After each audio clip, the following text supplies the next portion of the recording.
We're doing a deep dive into the 2026 BMW X1. So let's get into it. I want to start with the thing that usually gets compromised first in small SUVs, the power. Let's look at the base model, the xDrive 28i. It's running a 2.0-liter twin-power turbo inline-4. Okay, 2.0 liter. That sounds pretty standard. Is it going to pin me to my seat, or is it just adequate? Well, you're looking at 241 horsepower and, more importantly, 295 pound-feet of torque. Now, torque is what you actually feel when you hit the gas at a stoplight. Right, torque is the oomph. Exactly. And 295 pound-feet in a vehicle of this size is significant. To give you some context, that is considerably more punch than you get in many of the competitors in this class. It translates to a 0-60 time of roughly 6.2 seconds. For a daily driver, that's enough to get you out of trouble in traffic. It is. But the controversial part, or at least the part that requires some explanation, is the transmission. It's a 7-speed dual-clutch automatic. Historically, DCTs or dual-clutch transmissions could be a bit lurchy at low speeds. The trade-off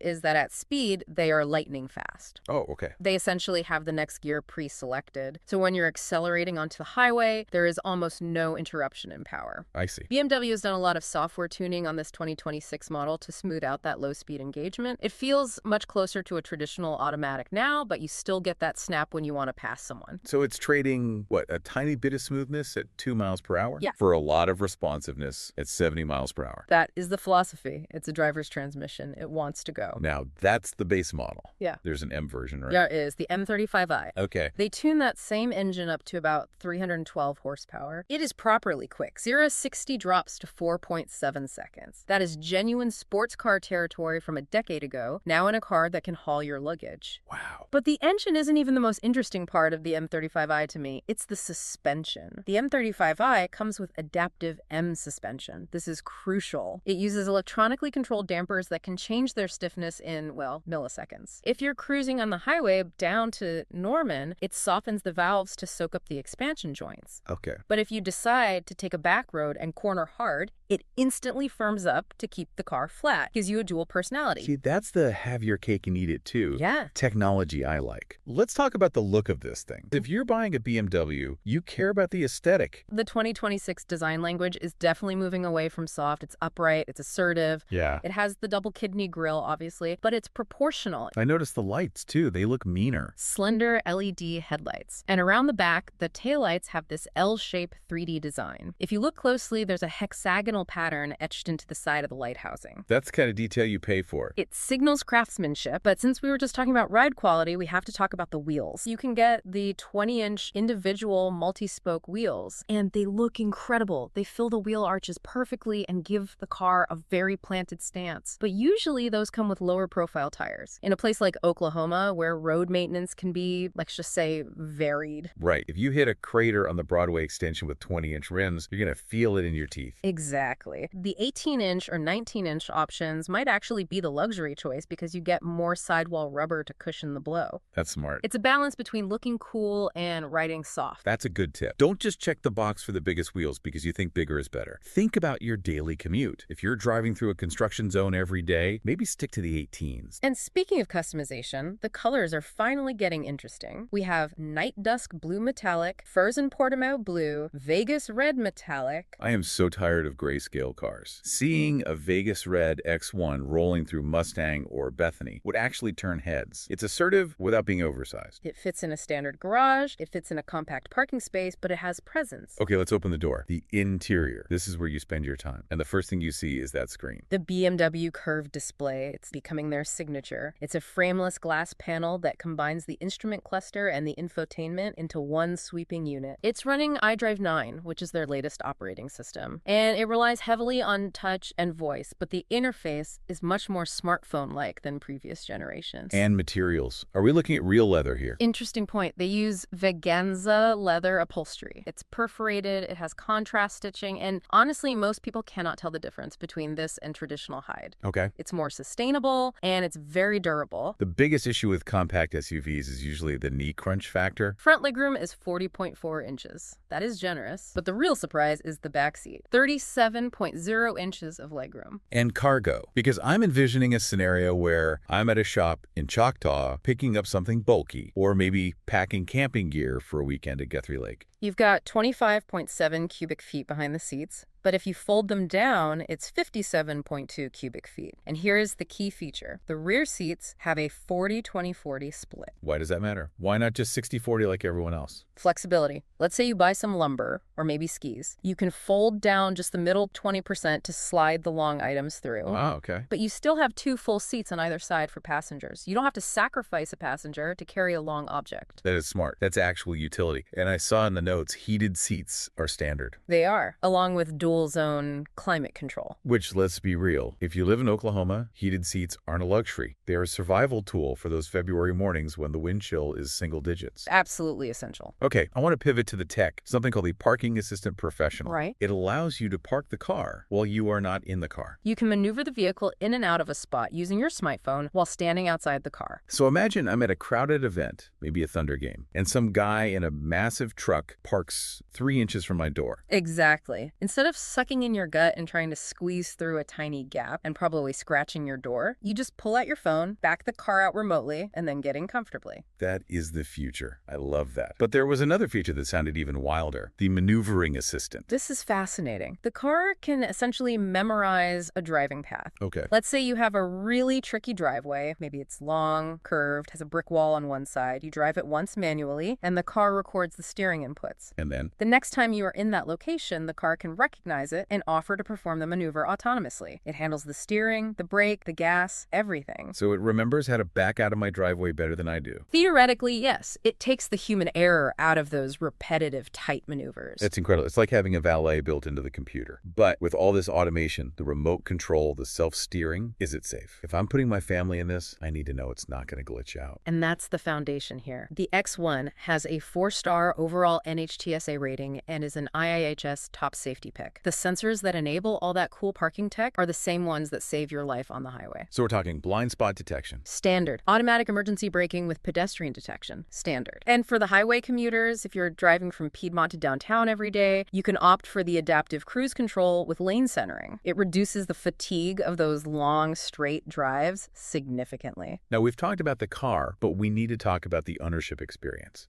Because this deep dive is for the folks looking at Jackie Cooper BMW. And there's a specific program there, the Jackie Cooper Advantage. Luxury cars have a stigma. They are expensive to maintain. You buy the badge, but you pay for it every 5,000 miles. But the Jackie Cooper Advantage includes complimentary scheduled maintenance for 3 years or 36,000 miles. It covers the factory recommended stuff, oil changes, filters, vehicle checks. For the first 3 years, which is a typical lease term, you are effectively only paying for gas and tires. That changes the value proposition completely. Precisely. And it ensures the car is maintained by certified technicians. You aren't taking your high-tech German SUV to a random corner shop that might not have the right diagnostic tools for iDrive 9. That's a good point. You want the guy who knows how to calibrate the radar sensors. And since Jackie Cooper is right there on North Broadway Extension, it's a central location for pretty much anyone in the North Metro. And maintaining that service history with a certified dealer protects the resale value. When you go to trade it in, having that Jackie Cooper service history on the report matters. So let's zoom out. We've looked at the speed, the style, the tech, and the safety. What's the verdict? Is the 2026 X1 the Goldilocks car? I think it is. It represents a shift in the market. It proves you don't have to buy the biggest, most expensive SUV to get the full luxury experience. It's rational enough for the spouse, but fun enough for you. It's the solution to that anxiety we talked about at the beginning. You can get the 57 cubic feet of space for the trip to Guthrie, but you also get the 4.7-second 0-60 time that makes you smile when the light turns green. So, we can talk about horsepower numbers and legroom inches until we're blue in the face, but cars are emotional things. They are. You have to feel the steering weight. You have to see if that curved display fits your line of sight. You really do need to sit in the seat. Go see the difference between the 18-inch wheels and the 20-inch wheels in person. Exactly. Stop reading spec sheets and go experience it. Head over to Jackie Cooper BMW. They're at 14145 and North Broadway Extension in Edmond. Or give them a call at 405-755-3600. The team there really knows the product. Tell them you want to see the maneuvering assistant in action. I feel like that is a demo you have to see to believe. It definitely is.